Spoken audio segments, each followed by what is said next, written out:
आज मैं एक इतिहास की पुस्तक की समीक्षा करने जा रहा हूँ।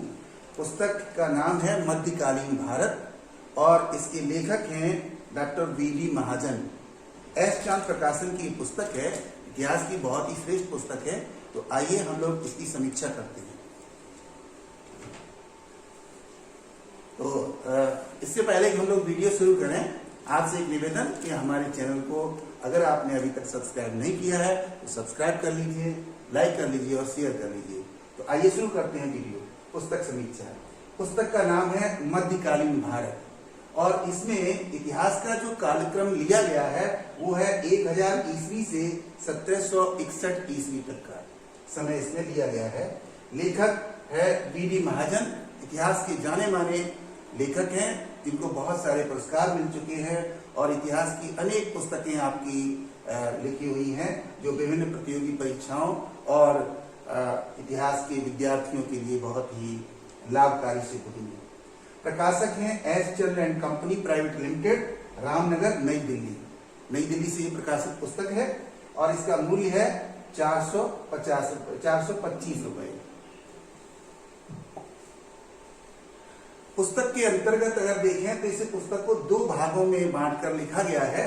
पहला भाग है सल्तनत काल, अध्याय 20। इसमें 20 अध्याय है। सल्तनत काल का मतलब है कि 1200 ईस्वी से लेकर के जो सल्तनत स्थापित हुई थी, यद्यपि उससे पहले ही भारत पर किस तरीके से मुस्लिम आक्रमण होने लगे थे और धीरे धीरे हिंदू राजा पराजित होने लगे थे, तो वो किस तरीके से भारत में सल्तनत स्थापित हुई, वहां से लेकर के 1526 ईस्वी तक का सल्तनत काल का पूरा वर्णन इसमें मिलता है।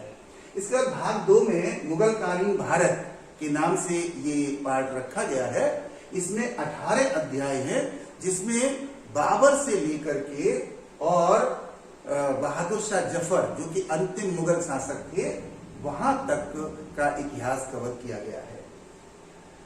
पहले अध्याय के रूप में अगर हम देखें तो मध्यकालीन भारत के इतिहास को जानने के स्रोत, अर्थात मध्यकालीन भारत का जो इतिहास है उसकी जानकारी हमें किन स्रोतों से मिलती है, इस अध्याय में इसका वर्णन किया गया है। इसके बाद अंतिम अध्याय के रूप में अगर हम देखें तो है मुगल काल का इतिहास और उसके इतिहासकार, यानी जो मुगल काल का इतिहास है वो किन प्रमुख इतिहासकारों के द्वारा लिखा गया है, कौन कौन से प्रमुख इतिहासकार हैं और उन्होंने किस तरीके से लेखन शैली को अपनाया है।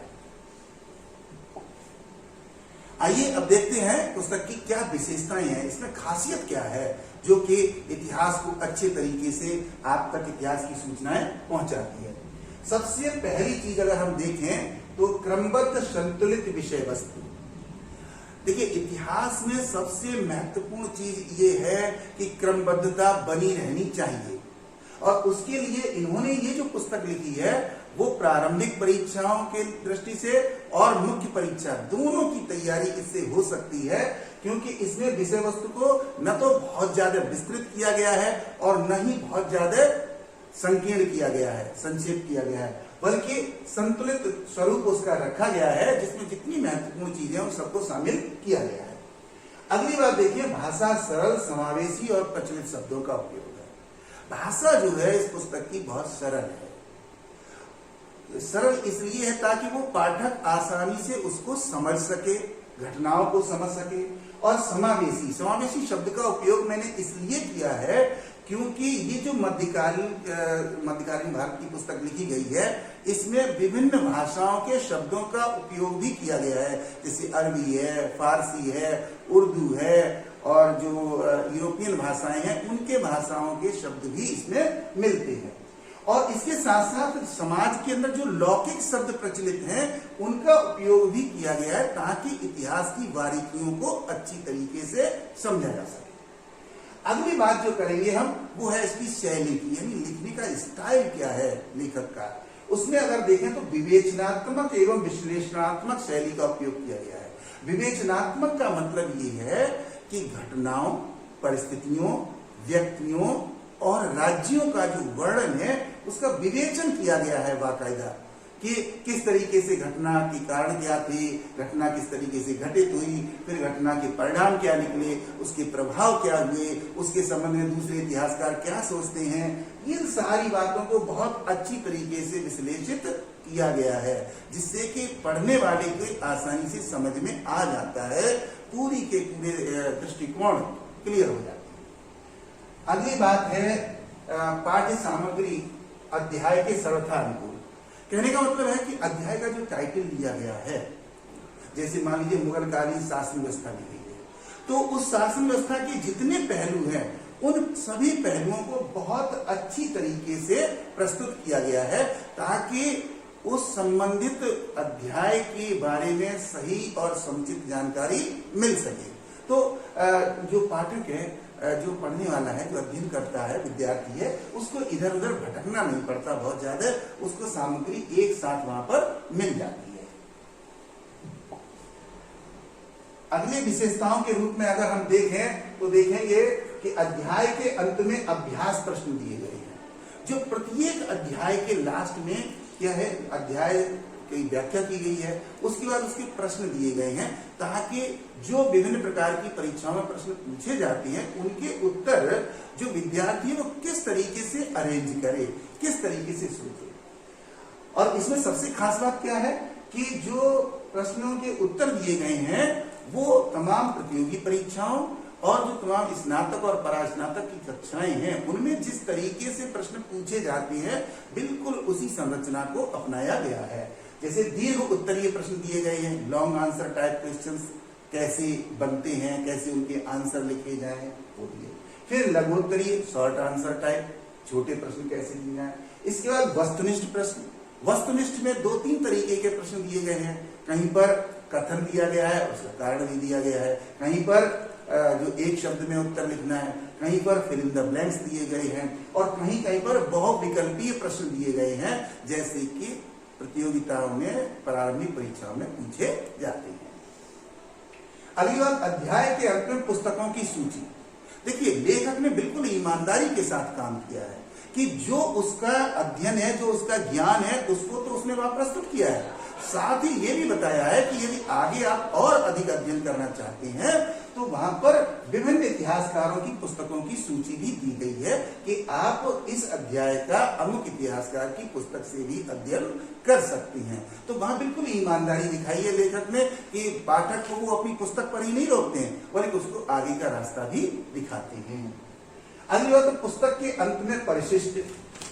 देखिए, पुस्तक की खास बात यह है कि अगर आपके पास बहुत ज्यादा समय नहीं है पढ़ने का है, तो आप परिशिष्ट को पढ़कर भी आप महत्वपूर्ण जानकारी हासिल कर सकती हैं। जैसे किस वर्ष कौन सी घटना हुई थी, तो एक तरफ वर्ष लिखा हुआ है, दूसरी तरफ घटनाएं लिखी हुई हैं। तो पूरे के पूरे सल्तनत काल की और पूरे पूरे मुगल काल की जो महत्वपूर्ण घटनाएं हैं उनके वर्ष और स्थान की जानकारी दी गई है, जो बहुत ही महत्वपूर्ण है।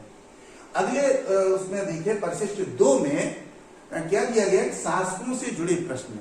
जो विभिन्न शासक हुए हैं इस पीरियड में, उनसे संबंधित जो महत्वपूर्ण चीजें हैं वो बहुत अच्छी तरीके से दी गई हैं। जैसे अलाउद्दीन की बाजार व्यवस्था क्या थी, बाबर की तुलगमा पद्धति क्या थी, या अकबर की दीने इलाही क्या थी, या अकबर की राजपूत नीति क्या थी, औरंगजेब की धार्मिक नीति क्या थी, या दक्षिण नीति क्या थी। तो इस तरीके के बहुत सारे प्रश्न संक्षेप रूप में दिए गए हैं, जहां से उनको पढ़ करके जानकारी ली जा सकती है।